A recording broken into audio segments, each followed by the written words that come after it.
चुप कैसे रह सकते हैं? रघुवंशी वीरों के होते, रघुवंशी वीरों के होते, ऐसा ही कोई कहता है कैसा अफसोस भरा मिथिलापुर के महाराज श्री रामचंद्र जी के होते, श्री रामचंद्र जी के होते अनुचित गाड़ी के डाली क्या सख्त पत्र से लगते हैं पत्नी विरोधे खा लिए। मैं डरता पूर्वक कहता हूँ, मैं डरता पूर्वक कहता हूँ, मैं बलवानों की कटलिया जिस दिन बलवान न होंगे उस रोज लोगी कटलिया। मेरा स्वामी ऐसा है, मेरा स्वामी ऐसा है, मेरा स्वामी ऐसा है, मेरा स्वामी ऐसा है। अपमान में मुझे कुआरा है कृपा गुरु के चरणों की बराबटा तुम्हारा है। अभिमान त्याग कर कहता हूँ, अभिमान त्याग कर कहता हूँ, आदेश तुम्हारा पाऊंगा। मैं दड़वे की क्या हिसाब सागर उठाऊंगा। जल को जल कर दूं, थल को जल कर दूं, ले आओ चांद सितारों को सूरमे की तरह भांति पीस डालूं पृथ्वी और पहाड़ों को। मेरा इस सभा में किसी का अपमान करने का उद्देश्य नहीं था। घोर निराशा के कारण यह उपकार फूट उठे। अगर किसी को अवगणना हुई हो तो मैं अपने शब्द वापस लेता हूँ। रघुपति लखन निवारे और प्रेम सहित निकट बैठा। लक्ष्मण जी इस प्रकार से क्रोध में तमतमाए तो भगवान श्री राम ने लक्ष्मण जी की ओर इशारा करके उन्हें अपने पास बुलाया और बिठा लिया। अरे उठहु राम भवन जऊ भव चापा।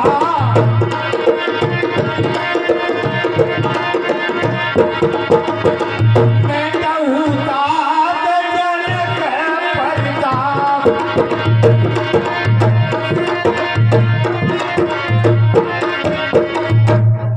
हे राम, अब उठिए, इस धनुष को तोड़िए और जनक के संताप को दूर कीजिए।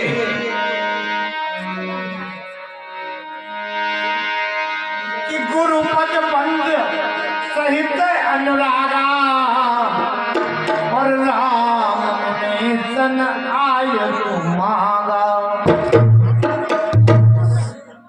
गुरु की आज्ञा पा करके प्रभु श्री राम उठे और खड़े होकर के हाथ जोड़ के गुरु के चरणों में प्रणाम कर रहे हैं। प्रणाम गुरुदेव। चिरंजीव रहो। हे राम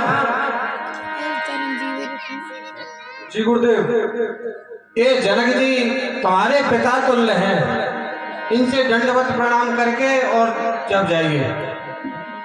जो आ गया गुरुदेव।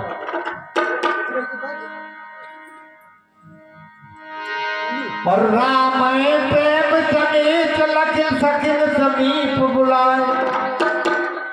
सीता मात सने बस बचन कहे खाए।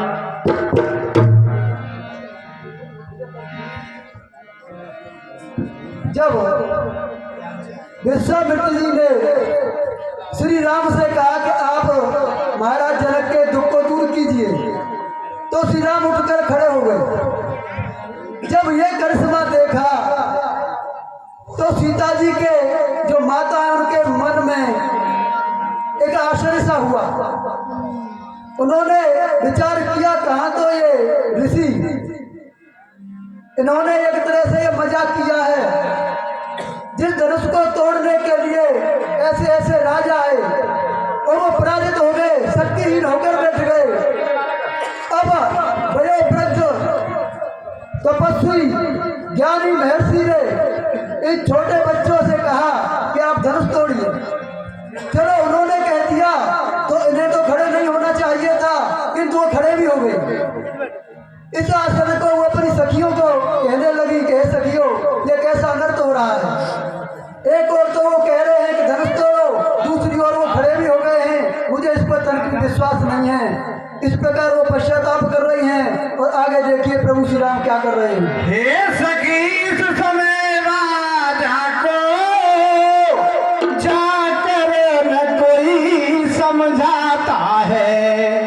यह बालक इस हट योग्य कहाँ जो धनुष उठाने जाता है।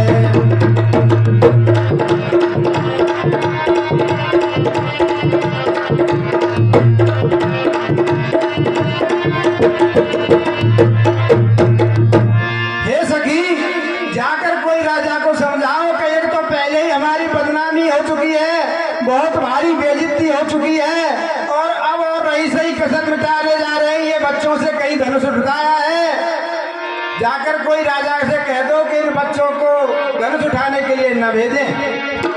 अरे रावण बाण छुआ नहीं चापा, अरे सकल भूप कवितापा।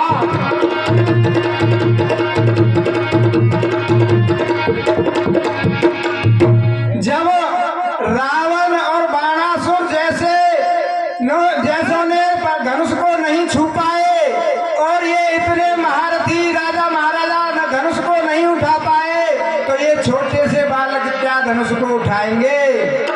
कि बोले जी चतुर और सखी न जुबानी, और तेज पंत लघु गनैल रानी।